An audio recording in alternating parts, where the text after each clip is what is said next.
കൊച്ചി കലൂർ സ്റ്റേഡിയത്തിലെ വിവാദമായ നൃത്തപരിപാടിക്ക് ശേഷം ആദ്യമായിട്ടാണ് വീണ്ടും ബ്ലാസ്റ്റേഴ്സിൻ്റെ മത്സരം ഇവിടെ നടക്കുന്നത്.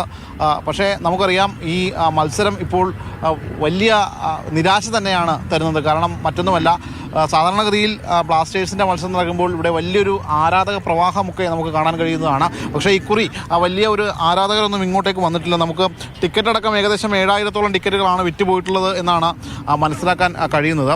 ഈ മത്സരം കാണാനായിട്ട് എത്തിയതാണ്. വലിയൊരു തിരക്കൊന്നും കാണുന്നില്ലല്ലേ? തിരക്ക് ഇന്നത്തെ ജയത്തോട് കൂടിയിട്ട് നല്ല രീതിയിൽ ബ്ലാസ്റ്റേഴ്സ് കയറി വരും. അത് തന്നെയാണ് പ്രതീക്ഷ. സാധാരണഗതിയിൽ ഈ ബ്ലാസ്റ്റേഴ്സിന്റെ താരങ്ങളൊക്കെ ഇപ്പോൾ മാറിക്കൊണ്ടിരിക്കുകയാണ് ക്ലബ്ബൊക്കെ. അത് ശരിയാണ്. എന്നാലും ഞങ്ങൾക്ക് പ്രതീക്ഷയുണ്ട്. ബ്ലാസ്റ്റേഴ്സിന് ഞങ്ങൾക്ക് പ്രതീക്ഷ തന്നെയാണ്. ഇന്നത്തെ കളി ഉറപ്പായിട്ടും ജയിക്കും. എന്താ വെച്ച് കഴിഞ്ഞാൽ ഇപ്പൊ കോച്ച് മാറി, എല്ലാം കൊണ്ടും നല്ല. ഇന്നാണ് ജീസസ് ജെമിനസ് ഇറങ്ങും. എല്ലാം കൊണ്ടും നല്ല ഇതാണ്. ഇത്രയും കളികൾ വെച്ച് നോക്കുമ്പോൾ ഒരു ആരാധകരുടെ എണ്ണം ഭയങ്കര കുറഞ്ഞിട്ടുണ്ട്. ഇപ്പോൾ ഇന്ന് തന്നെ കണ്ടില്ലേ? അത് കറക്റ്റാണ്. എന്താ കാര്യം എന്ന് വെച്ച് കഴിഞ്ഞാൽ നമ്മളിപ്പോൾ അടുപ്പിച്ച് 3 കളി വന്നതിൽ 1 കളി നമ്മൾ തോറ്റില്ലേ. പക്ഷെ കഴിഞ്ഞ കളിയിൽ നമ്മൾ 9 പേര് വെച്ച് നമ്മള് ഒരു ഗോളിന് ജയിച്ചു നമ്മള്. അതാണ് മെയിൻ കാര്യം. പ്രതീക്ഷയുണ്ടോ? പ്രതീക്ഷയില്ലാണ്ട് വരില്ല ചേട്ടാ.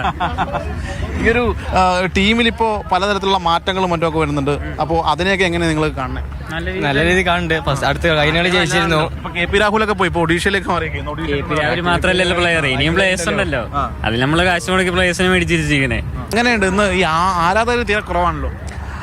ആരാധകർ കുറവെന്ന് കാരണം ഒന്നാമത് പറയാലോ, നമ്മളെ മഞ്ഞപ്പാട ഒരു പ്രതിഷേധം വെച്ചിട്ടുണ്ട്. പക്ഷേ എൻ്റെ അഭിപ്രായത്തിൽ ഈ മിഡ് സീസണിലെ ഒരു പ്രതിഷേധം വെച്ചത് എനിക്ക് അത്ര ശരിയായിട്ട് തോന്നുന്നില്ല. കാരണം എന്താ വെച്ചാൽ ഓൾറെഡി നമ്മളെ ക്യാപ്റ്റൻ അടക്കം പറഞ്ഞു കഴിഞ്ഞാൽ എല്ലാവരും 100% എഫേർട്ട് ഇട്ടിട്ടാണ് എന്തുള്ളത് കളിക്കുന്നത് പ്ലേയേഴ്സൊക്കെ. അപ്പോൾ what ever it is management അടുത്ത് പ്രശ്നങ്ങളില്ല എന്നല്ല ഉണ്ട്. പക്ഷേ നമ്മളത് സീസണിൻ്റെ മുന്നേ അല്ലെങ്കിൽ ശേഷമോ നമ്മൾ പ്രതികരിക്കാതെ മിഡ് സീസൺ ആവുന്ന സമയത്ത് അത് ടീം ഇപ്പോഴും പുറത്തായിട്ടില്ലല്ലോ.